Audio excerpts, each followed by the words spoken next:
Your fingers fly across the telegraph key, tapping out the same 6 letters over and over again, CQD, CQD, CQD, and no one is answering. The most advanced ship ever built is sinking beneath your feet, and the airwaves are filled with nothing but static. The wireless room tilts at an angle that wasn't there 10 minutes ago, and you feel salt water seeping under the door. 2,200 people are depending on this brass key in your trembling fingers.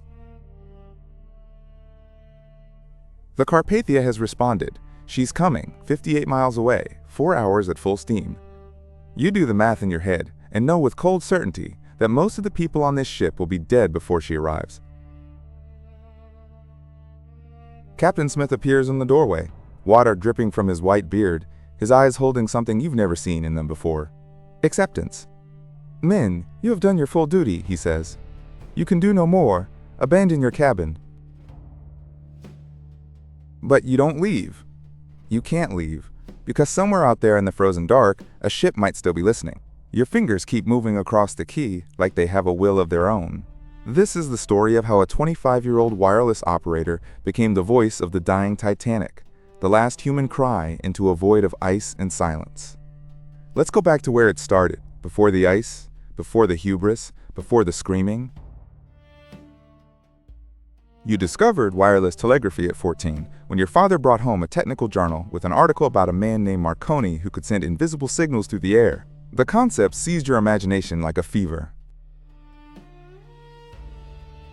While other boys dreamed of cricket or sailing, you dreamed of dots and dashes, of electricity arcing across gaps, of messages flying through the ether like ghosts. You built your first receiver from scrap metal and stolen wire. By 17, you could copy Morse code faster than most men twice your age, 35 words per minute, your fingers dancing on the key like a penis on ivory. The local telegram office hired you part-time. The Marconi Wireless Telegraph Company found you at 19, recruited you straight from the post office based on a speed test that made the examiner whistle through his teeth. "You've got the hands," he said. "Now we'll give you the ships." Your first posting was a cargo steamer running between Liverpool and New York. 12 weeks of boredom punctuated by moments of magic, catching signals from ships 1,000 miles away, relaying weather reports and cargo manifests. The wireless room became your cathedral, a cramped metal box filled with humming transformers, copper coils, and the eternal chatter of the ether. You learned to sleep with the headphones on, one ear always listening for the distant spark of another operator. You worked your way up through the Marconi ranks, ship by ship, route by route, until your reputation preceded you.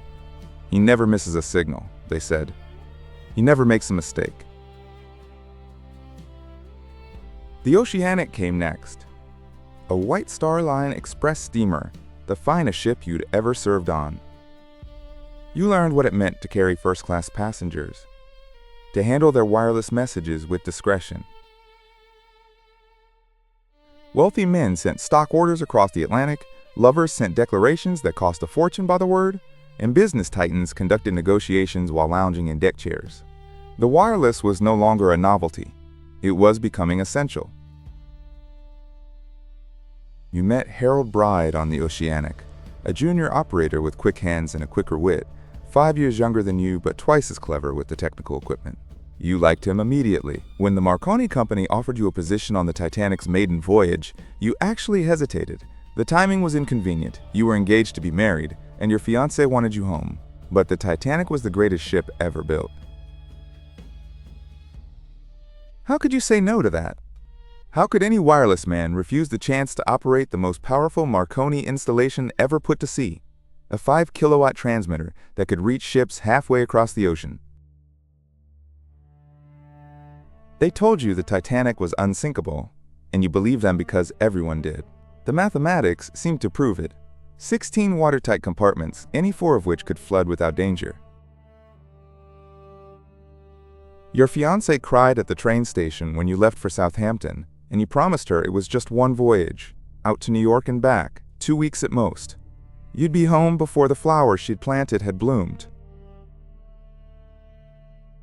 On the platform, She pressed a photograph into your hand. A portrait of herself in her Sunday dress, her hair done up, her expression caught between pride and worry. You tucked it into your breast pocket, where it would stay. The train pulled away, and you watched her grow smaller on the platform until she disappeared into the steam. You didn't know it then, but that photograph would survive what you were about to endure. Your first sight of the Titanic took your breath away.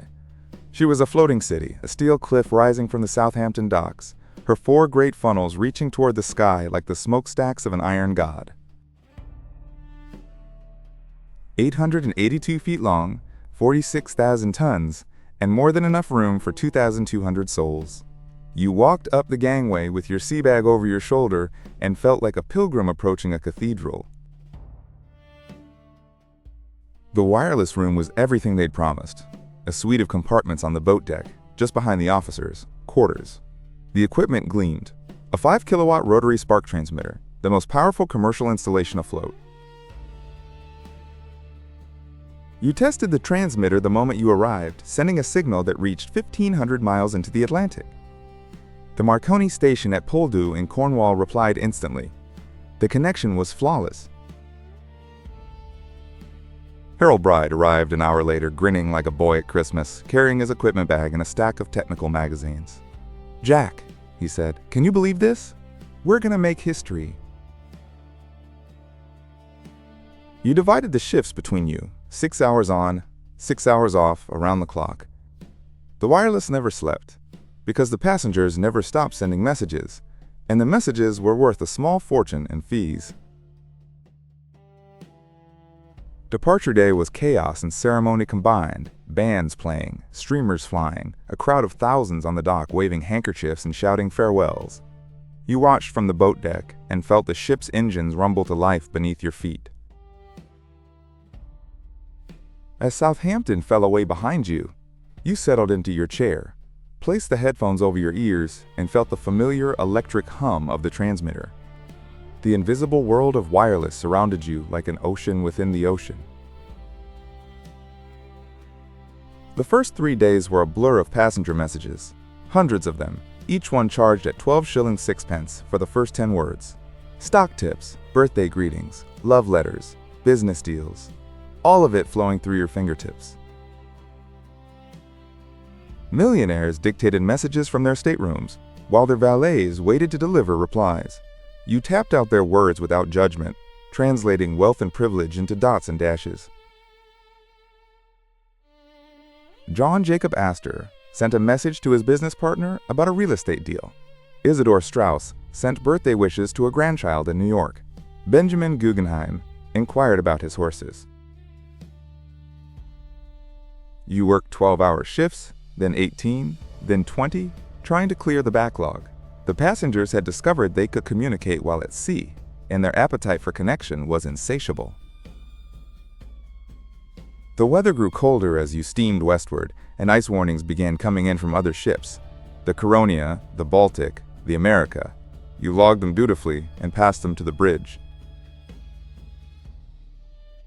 On April 14th, you received 7 ice warnings in total, each one marking a field of bergs in your path. The Mesaba's warning was the most specific. Ice from 42 degrees north to 41 degrees 25 N, 49 degrees west to 50 degrees 30 feet W, directly in the Titanic's course. You were so buried in passenger messages that the Mesaba warning never reached the bridge. It sat in your pile while you tapped out another stock order, another love letter, another message that seemed urgent at the time. The equipment broke down that afternoon, a short circuit in the transmitter that took you and Harold 7 hours to repair. By the time you fixed it, a mountain of passenger messages had accumulated. At 9:40 p.m., a warning came in from the Californian ice all around. She'd stopped for the night. You were so overwhelmed with passenger traffic that you cut her off mid-message. "Shut up, I'm busy." The words would haunt you for the rest of your life. But in that moment, you were just a man drowning in work, trying to clear a backlog before you collapsed from exhaustion. You had no way of knowing what those words would cost. At 11:40 p.m. on April 14, 1912, you're not in the wireless room. You're in your bunk, trying to steal an hour of sleep while Harold covers the shift. The ship is humming along at 22 knots. The night is clear and the stars are blazing. You feel it before you hear it, a shudder that runs through the hull, a trembling that makes your bunk vibrate, followed by a grinding that seems to come from somewhere below and forward. Then silence. You sit up in the darkness listening. The engines have stopped. A sensation so unusual on a ship this size that the silence feels louder than any noise. Something is wrong. Harold appears in the doorway of the wireless room, his face illuminated by the glow of the equipment. "Jack," he says, "something's happened. I think we've struck ice." You pull on your jacket and step out onto the boat deck, and what you see makes no sense at first. Chunks of ice scattered across the forward well deck, some of them as big as your head, glinting in the starlight. Passengers are already emerging from their staterooms in evening clothes and dressing gowns, curious rather than alarmed, some of them picking up pieces of ice and laughing, treating it like a novelty. A man jokes about putting ice in his whiskey. You return to the wireless room and resume your headphones, listening to the ether while Harold checks the equipment. For 15 minutes, nothing happens. No orders, no announcements, just the steady hum of electronics and the distant chatter of ships. Then Captain Smith himself appears in the doorway. A man you've spoken to perhaps 3 times in 4 days, and his face tells you everything before he opens his mouth. "We've struck an iceberg," he says, "and we're making water fast." You feel the words in your stomach before your brain fully processes them. The captain hands you a slip of paper with the ship's position, 41 degrees 46 in, 50 degrees 14 feet W, and speaks the words that will define the rest of your life. You had better get assistance. Your fingers find the key before your conscious mind gives the order. CQD, the International Distress Signal, 3 letters that have never been sent from a ship like this because ships like this were never supposed to need them. CQD, CQD, CQD. You tap it out over and over, adding the ship's call sign, MGY, and the position the captain gave you. The spark screams into the night, a signal powerful enough to reach halfway across the ocean. The first response comes from the Frankfurt, a German steamer. Her operator is confused, asking for clarification. You explain, "This is not a drill. This is not a test. The Titanic is sinking and requires immediate assistance." Harold suggests trying the new distress signal SOS in addition to CQD, since some operators might not recognize the older code. "It might be your last chance to use it," he jokes, but neither of you laughs.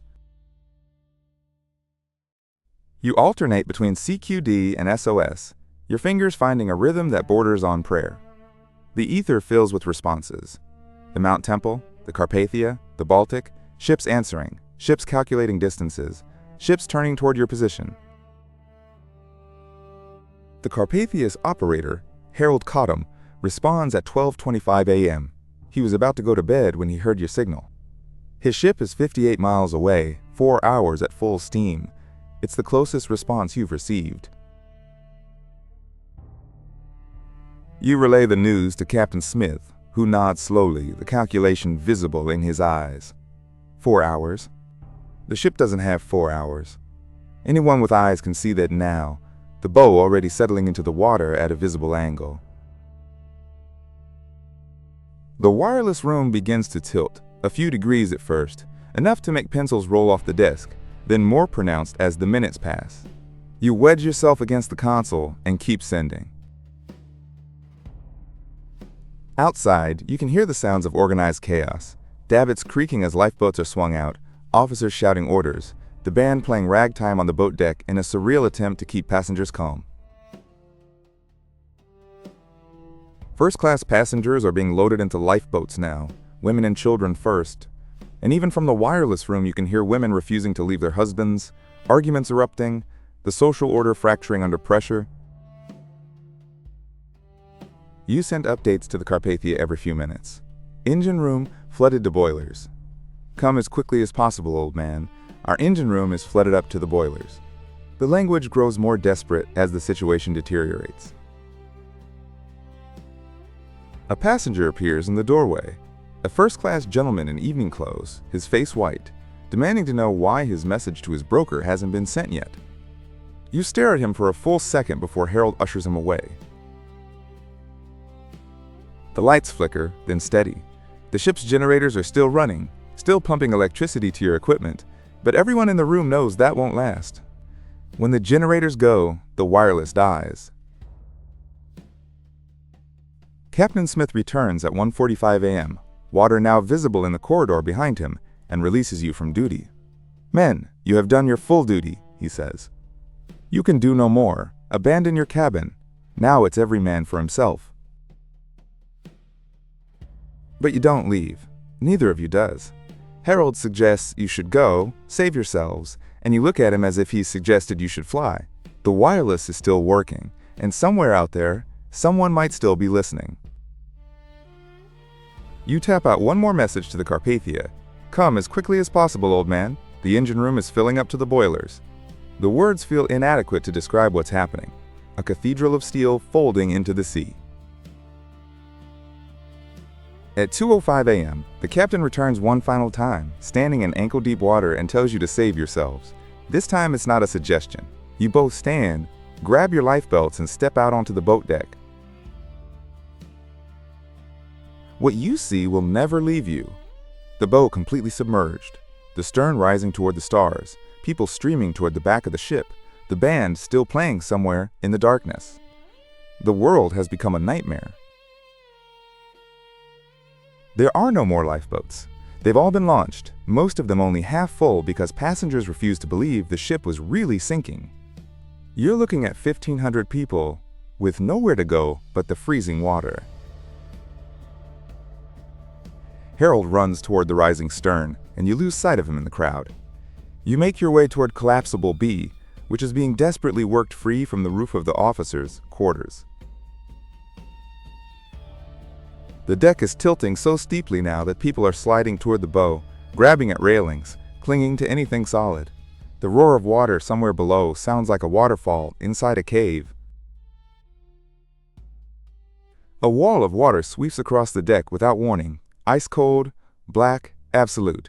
It takes you off your feet and tumbles you through darkness, and you lose all sense of direction. You surface gasping, the cold so intense it feels like knives, and somehow, by luck or by God's grace, your hand touches wood.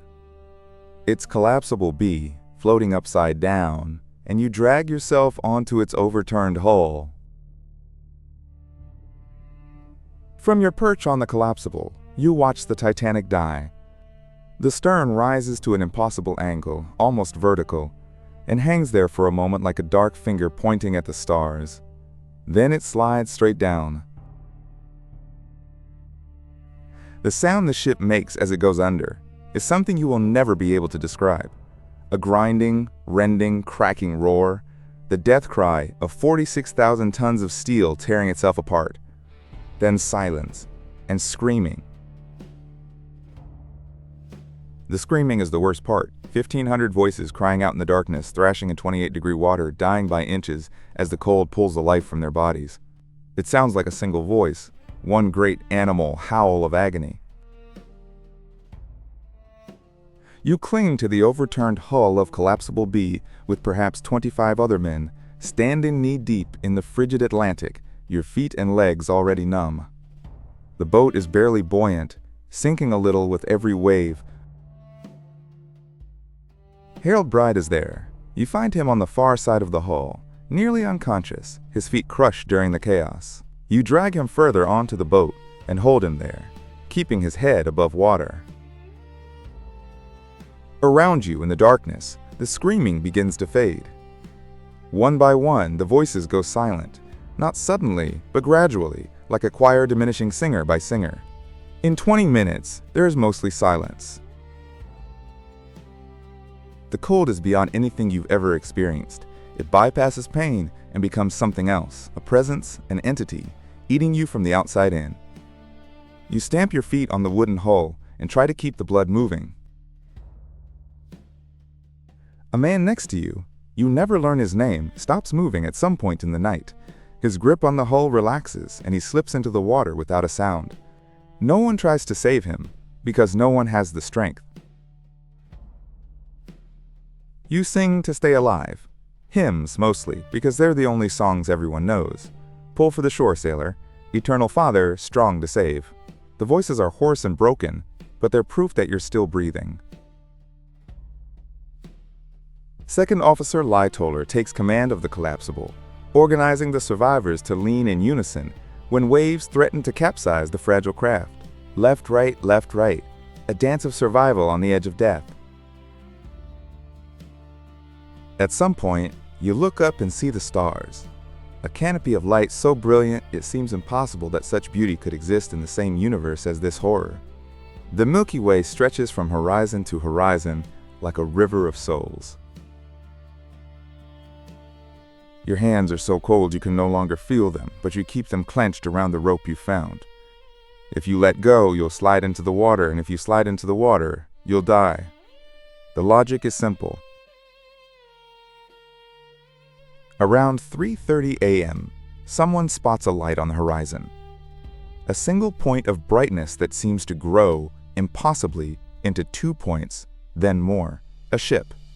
Someone is coming. The word travels around the hull. Carpathia. But the Carpathia is still an hour away, and the collapsible is sinking lower with every minute. Water is now up to your knees, and men who survive the wreck are dying of exposure on the hull. The dawn comes slowly. First a gray hint on the eastern horizon, then a spreading pink that illuminates the horror around you. Bodies float in the sea, some in life belts, some without, all silent, all still. Among the dead are icebergs, huge mountains of ice floating serenely in the morning light, beautiful and terrible, the silent killers that started all of this. You count at least 20 from your perch on the collapsible.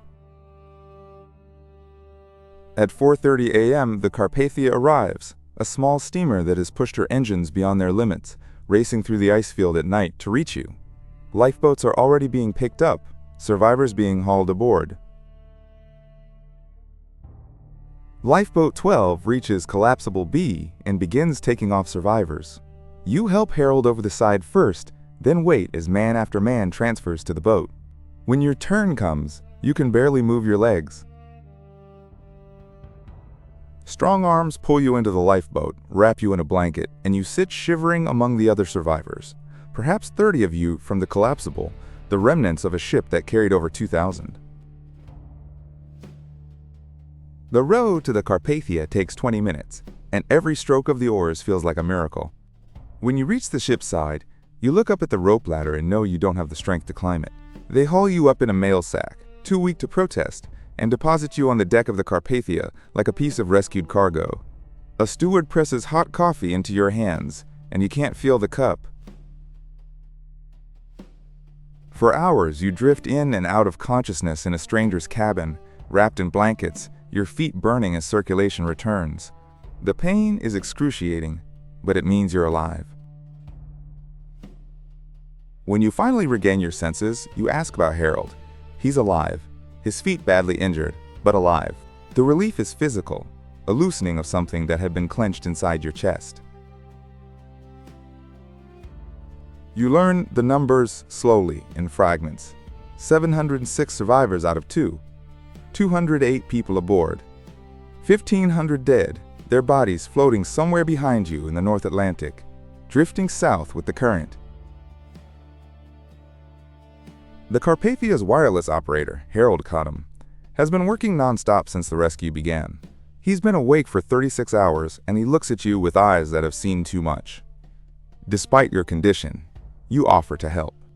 Cottam leads you to the wireless room, and you sit down at the key. Different equipment, different ship, but the same dots and dashes, the same language of survival. For the next 3 days, you and Cottam transmit survivor names, death notices, and pleas for information from desperate relatives on both sides of the Atlantic. Your fingers move mechanically, tapping out grief.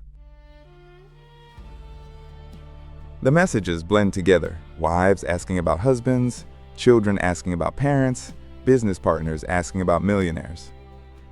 Everyone wants to know the same thing. Is he alive? Is she alive? Did they make it? You try not to read the names too closely, but some of them stick. The Astors, the Strausses, Thomas Andrews, who built the ship, Captain Smith, who went down with her, the famous and the anonymous alike. When the Carpathia docks in New York on April 18th, the scene is chaos. 30,000 people crowding the pier, flashbulbs exploding, reporters shouting questions. You're carried off on a stretcher, your feet still unable to bear weight.